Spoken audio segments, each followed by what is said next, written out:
Y estamos de vuelta aquí en Buenos Días Wall Street, aquí en este programa del 31 de diciembre de ese 2025 y con este año que cierra con la política y la economía más entrelazadas que nunca antes, la inteligencia artificial acaparando inversiones, las criptomonedas volviendo fuertemente a la escena y la Reserva Federal enfrentando dudas sobre su independencia. Pero, ¿qué viene ahora?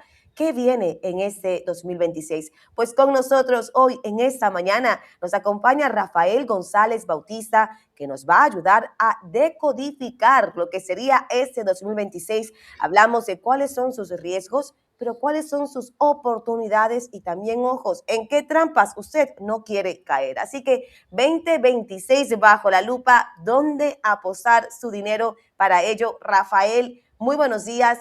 Bienvenido de vuelta aquí a tu casa, Comercio TV.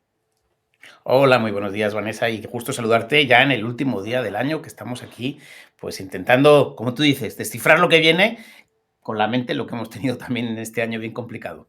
Es correcto, Rafael, y la verdad que sí, es un grato placer poder tenerte en el programa, compartir los últimos minutos de este 2025, y aunque no estamos ahí en Nueva York esperando que caiga esa bola del nuevo 2026, estamos muy felices y contentos de estar aquí con nuestra audiencia que nos sigue día a día y que seguramente están esperando esa información que tú nos traes y que ya ha sucedido anteriormente con esa buena información que nos brindas. Así es que vamos a comenzar el día de hoy.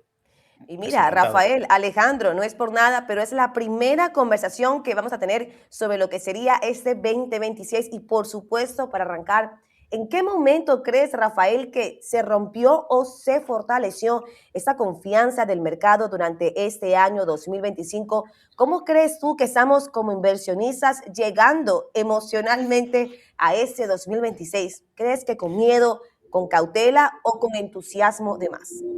Yo creo que ligeramente agotados, ¿eh? Yo creo que ese es el primer punto, ¿no? Diría que la confianza se fracturó parcialmente en el tercer trimestre del 2025, cuando el Tesoro drenó, para mí me parece casi de forma kamikaze, algunos dicen agresivamente, pero yo prefiero decir casi de forma kamikaze, la liquidez para rellenar el TGA, ¿no? Justo cuando los mercados además esperaban un entorno más relajado, algo más tranquilo, ese shock de septiembre, que algunos mercados llegó un poquito más a octubre, que no fue una crisis realmente, pero sí mostró las vulnerabilidades.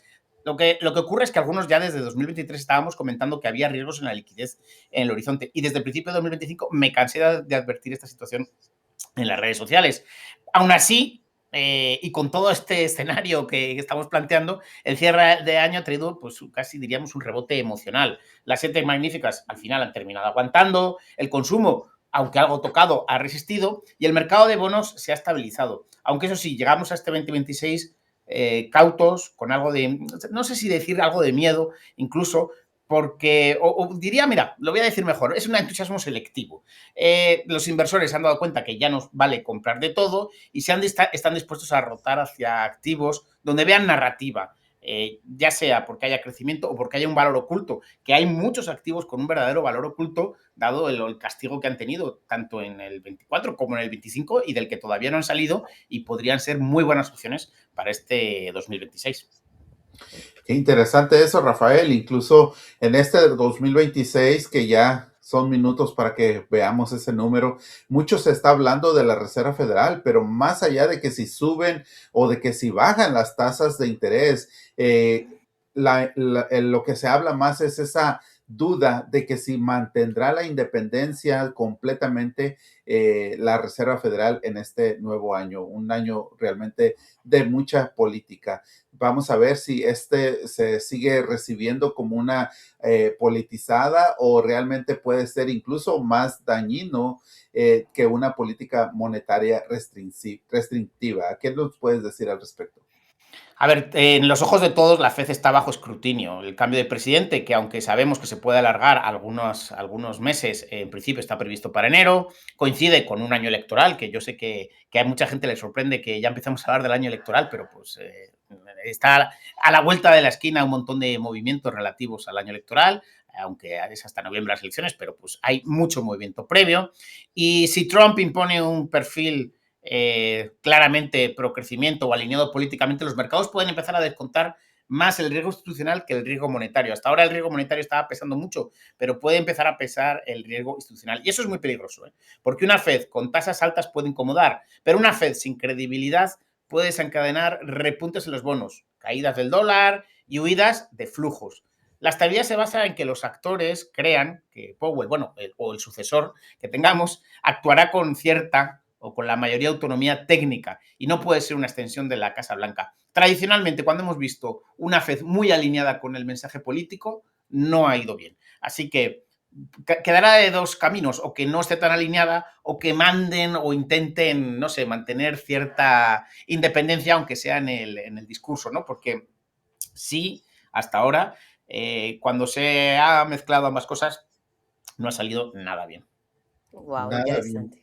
Sí, es interesante eso que nos estás diciendo, Rafael, porque pues sabemos que la Reserva Federal es independiente en los Estados Unidos, pero que también tiene influencia alrededor del mundo, porque si nosotros, bueno, si aquí en los Estados Unidos las tasas suben o bajan, repercuten también en el exterior, ¿correcto?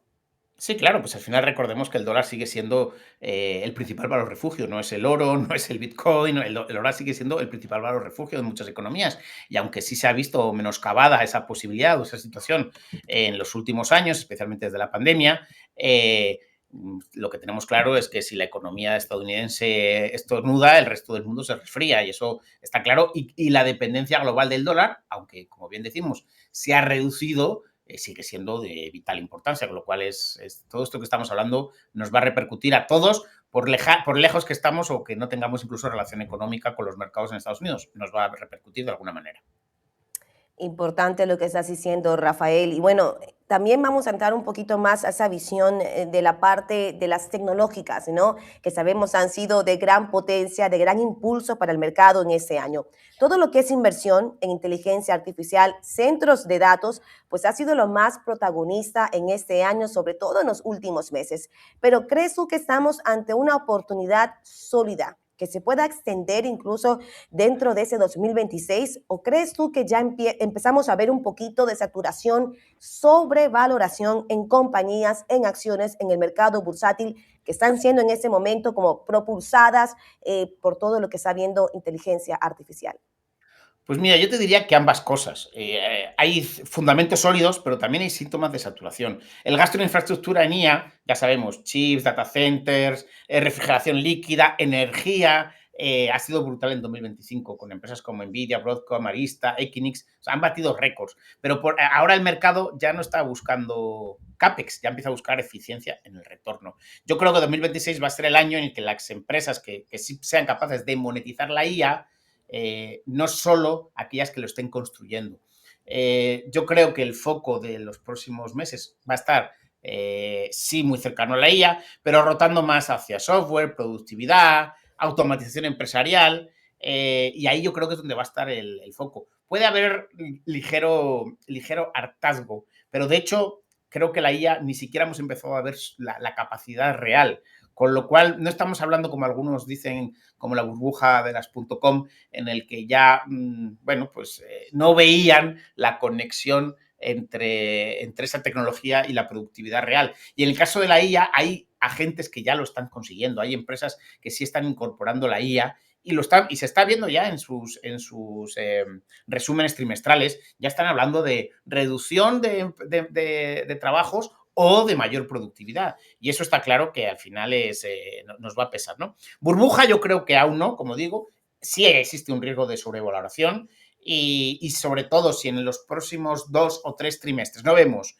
resultados financieros que justifiquen los múltiplos actuales, yo creo que sí empezaremos a ver correcciones. Además, hay que empezar a medir, como digo, el impacto en el empleo. Yo creo que este año va a ser muy claro y lo dijo el otro día Powell, casi lo medio coló entre dos frases en la última comparecencia y hablaba de cómo el impacto en el empleo está siendo más grande, incluso en un momento en el que se ha recortado la entrada de empleos desde el extranjero, ¿no? De personal, de trabajadores. Y aún así no se está viendo ese cambio. Y eso creo que va a enseñar, como diríamos, la patita, los próximos 2, 3 trimestres lo va a mostrar. Así que la IA todavía va a tener mucho peso y mucho que decir para bueno y para malo.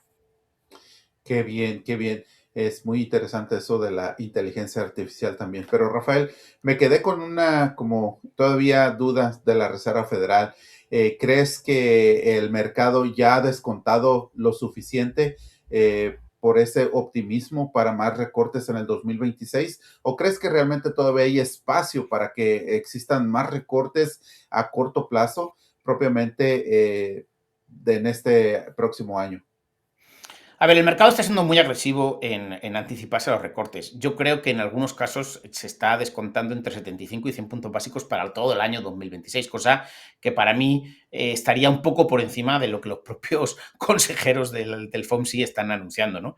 Así que yo creo que sí el mercado está siendo un poco agresivo en ese descuento, porque además la Fed no se ha bajado del burro. Higher for longer, yo creo que ha sido el mensaje que podríamos decir de los últimos 8 o 9 meses, ¿no? Es decir, esto nos vamos a mantener arriba y esperemos cómo los datos de inflación y especialmente el subyacente, la inflación subyacente, el core, no ha bajado tanto como todavía se esperaba. Así que yo creo que sí hay espacio para recortes, especialmente si vemos que el crecimiento se enfría, pero cuidado, ¿no? No hay que anticiparse demasiado porque cuando los inversores empiezan a apostar por un ciclo que podríamos decir un QE, sea oculto o sea claro, que no llega, los activos más sensibles a los tipos, como por ejemplo tech, real estate, podrían sufrir fuertes correcciones. Así que yo creo que hay recorrido todavía para esa baja de tipos, pero con curvas. Mi estrategia siempre es un poco manejar algo más cobertura, estar un poco más posicionado en activos que no sean tan sensibles, así finalmente no se produce esa bajada de tipos que, como digo, los mercados están descontando casi hasta 100 puntos básicos para el 2026.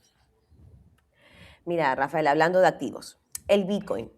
Ese 2025 ha sido un año muy importante, cerró el año incluso con un nuevo aire. ¿Crees tú que estamos frente a un regreso sólido como activo refugio el Bitcoin o crees que tan solo es un rebote en este año dentro de un mercado que aún se ha mostrado frágil? Cuéntanos, ¿qué rol jugarán los stablecoins en ese ecosistema en ese 2026? Mira, has tocado para mí los dos temas que tienen más peso en el mercado cripto para los próximos meses, te diría casi para todo el año, ¿no? Tenemos un poco la vista atrás, ¿no? ¿Por qué cerró Bitcoin pese a todo? No ha sido un mal año, ¿no? Bueno, algunos dirán, sí, ha sido malo, pero bueno, yo no lo veo un tan mal año, pero se ha mantenido por la adopción institucional. Ha habido ETFs nuevos listados, compra de tesorerías públicas y sobre todo existe un miedo latente a ese deterioro fiscal que está en Estados Unidos, ¿no? Algo parecido a lo que está pasando con el oro y con la plata, ¿no? No hay que irnos mucho más lejos, ¿no? En ese sentido, yo creo que sí ha actuado como refugio para ciertos perfiles, especialmente frente a la pérdida de confianza en moneda fiat. Pero el mercado, no nos equivoquemos, sigue muy frágil. La liquidez general todavía está en sequía absoluto. Y es que la liquidez cripto depende mucho del apetito del retail. O sea, por mucho que digamos que el retail ha perdido fuerza, claro que ha perdido fuerza, pero el movimiento que pueda tener Bitcoin en este 2026 tiene que ser de la mano del retail y bueno, y un poquito, por supuesto, de la narrativa macro.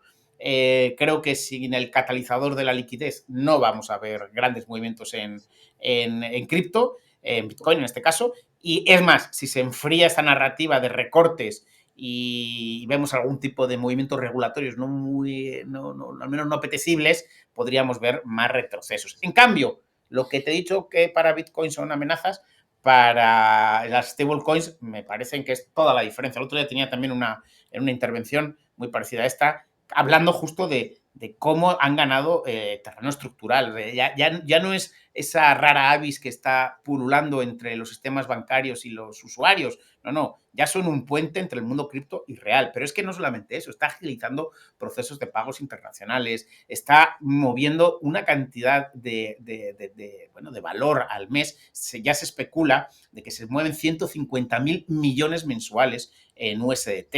Así que esto ya no es marginal, esto ya tiene peso. Y si sigue creciendo la utilidad para pagos internacionales, DeFi, y cuidado, que cada vez más estamos viendo el peso para la emisión de deuda, tokenizada o no.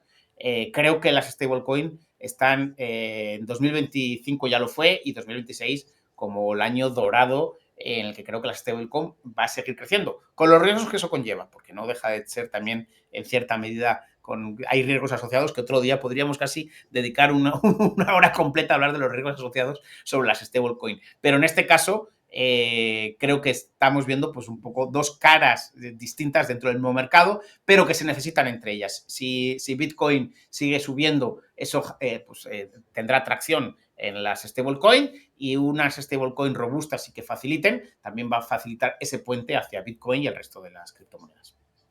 Muy, muy, muy bien. Ahora, Rafael, pues ya el 2026, como lo hemos mencionado, está a unas cuantas horas. Podemos sacar esos miralejos, esos binoculares o incluso la bola de cristal. Si tú tuvieras que señalar hacia dónde se estarán dirigiendo esas verdaderas oportunidades de inversión en el próximo año, ¿en dónde sería? ¿Estarías yéndote por sectores tradicionales? ¿Estarías yendo por mercados emergentes o incluso activos más alternativos como los criptos o los bonos que están propiamente también ligados a la inflación? Mira, lo primero, yo creo que este 2026 va a ser un año que el reto no va a ser solo invertir, sino cómo hacerlo sin que nuestra salud se resienta, ¿sabes? O sea, especialmente la salud financiera, ¿no? Venimos de una época en la que se buscaban rendimientos para cubrir deudas hipotecarias más caras y créditos al consumo, podríamos decir, hasta asfixiantes. Yo creo que muchos inversores en este momento necesitan equilibrio y no tanta adrenalina. Pero dicho esto, hay tres grandes narrativas que sí vale la pena seguir. Empiezo por la narrativa número 1, que acabamos de hablar de ella, inteligencia artificial, y yo le pongo además más cuántica, porque todo lo que la IA promete no lo va a poder hacer si no se empiezan a subir escalones en lo que es la capacidad de cálculo. Ahí la cuántica creo que está detrás. Yo, algo de mis fichas van a estar en esos dos mercados, porque considero que pueden ser pueden seguir siendo uno de los motores de lo que tengamos, pero siempre con tiento y con tino, con pasitos cortos, ¿no? Hay grandes oportunidades de empresas que están integrando toda la revolución de la IA generativa y procesamiento cuántico, que va a ser necesario. O sea, si no, ya se está especulando que podríamos entrar en un cuello de botella en los próximos 2-3 años si la tecnología cuántica no empieza a aportar más capacidad de cálculo y más capacidad de proceso. Algunos quieren poner fichas intermedias, como los centros de cálculo en el espacio, como este tipo de cositas casi de ciencia ficción, pero ahí eso es un punto importante. Segunda narrativa que creo que hay que tener muy en cuenta, la tokenización de activos reales, ya sean bonos tokenizados, real estate digitalizado, stablecoins institucionales, otra serie de activos, bonos. Va a haber mucho movimiento, creo que en tokenización de activos reales, y hay un movimiento muy interesante, tanto en Europa como en Estados Unidos, regulatorio, pero hacia bien, o sea, facilitando, creando ecosistemas donde la inversión tokenizada sea un poquito pues, más fuerte. Pero para mí, creo que la megatendencia de este año va a ser la salud financiera. Fintech que te ayuden a pagar mejor. Brokers internacionales que te permitan optimizar rendimientos. Por supuesto, salir de deuda. Creo que este año va a ser muy importante salir de deuda porque se pueden dar oportunidades de inversión muy buenas en los próximos años, y salir de deuda puede ser nuestra mejor opción. Y automatizar ahorro y, sobre todo, invertir pasivamente, ¿no? Eso creo que va a ser las tres dinámicas. No me voy a meter tanto en sectores, aparte de narrativas. De hecho, en mis redes sociales próximamente voy a tener un directo que va a ser abierto para todo el mundo, como siempre, donde estaré hablando de un poco una cartera de vigilancia. Pero creo que este año buscamos mucho el equilibrio. Sí poner algunas fichas, como digo, en inteligencia artificial y cuántica, pero ir mucho al equilibrio y a la base, porque veo mucha gente preocupada por sacar un 7, un 8% en bolsa cuando tienen hipotecas casi de ese valor o créditos casi de ese valor, ¿no? Entonces, creo que este año es un año a lo mejor de mirar un poquito más sobre todo a esta salud financiera y buscar activos no tan volátiles, porque no nos van a hacer ricos en este 2026, y tal vez asumamos unos riesgos que no podemos asumir por nuestra realidad financiera. Me gusta mucho cómo lo dices, Rafael. Es un 2025 que demandó mucho equilibrio, un 2026 que va a demandar más salud financiera para poder invertir de una forma saludable a la final de cuentas, ¿no? Ha sido un gusto que seas la última entrevista de Buenos Días Wall Street aquí en este 2025. proyectándonos ya a lo que podríamos esperar en este 2026 que está, señores, a tan solo horas. Pero con eso, nuevamente, muchas gracias por acompañarnos aquí en Comercio TV, tu casa, y sobre todo, pues conversamos muy próximamente, Rafael. Claro que sí, muchas gracias a, bueno, a toda la gente de Comercio Televisión, a ti, Vanessa, Alejandro, y nada más, pues bueno, aprovecho para felicitar el año a todos los a todos los que nos están viendo y pensemos que este año 2026 sea un cambio de mentalidad. No solo multiplicar capital, sino usar la inversión como herramienta para mejorar tu vida financiera. Y para eso estar informados en esta casa es lo mejor que se puede hacer. Así es. Claro que sí, claro que sí. Muchísimas gracias por habernos acompañado. La verdad, estamos muy agradecidos. Me siento muy contento de poder compartir estos últimos minutos del 2025, pero propiamente queremos que regreses en los primeros días del 2026, porque estaremos siguiendo muy de cerca el Santa Claus Rally, muy de cerca el barómetro de enero y ver qué es lo que viene con ese cambio en la Reserva Federal. Seguramente el 2026 no dejará de ser un año de muchas noticias de las cuales debemos de estar informados y pues con tu presencia, con tu conocimiento, te lo vamos a agradecer. Gracias y feliz año para todos. Rafael, antes que te me vayas, te quería preguntar tus redes sociales. Hablaste que vas a hacer un en vivo. Me gustaría que lo hicieses, que nos contases sus redes sociales, pero ojo, que regreses para poder desmenuzar qué vas a hablar en ese live. Va, perfecto. Cuenta con ellos. Siempre me van a encontrar tanto YouTube como Twitch, como TikTok, como X, como Rafauskif. Aquí está en pantalla. Así que, bueno, encantado de encontrarnos por allí y atentos porque creo que va a mover a mucha gente y va a poner foco en cosas que este año no se esperan. Así que atentos y luego vuelvo contigo, con vosotros y lo desmenuzamos uno por uno porque pienso que son activos e inversiones en los cuales tenemos que tener un ojo en este 2026. Ahí lo escucharon a Rafael, a quien pues nuevamente gracias por estar aquí, por acompañarnos en este 2025. Señores, así cierra este año, un año donde vimos que los mercados no solo reaccionaron a datos económicos, también vimos percepciones, miedos, narrativas y de cara a este 2026, ¿qué podría redefinir, por supuesto, quién manda en la economía global? Hay preguntas sobre la mesa. La Fed, la tecnología, el sentimiento colectivo. ¿Estamos invirtiendo con estrategia o simplemente siguiendo la corriente? La respuesta, como siempre, no solo está en gráficos, sino también en cómo elegimos leer el momento. Así que con eso, señores, breve pausa comercial. Al regresar, claro que sí, más informaciones sobre todo lo que está moviendo la economía, el mercado bursátil hoy, 31 de diciembre de este 2025.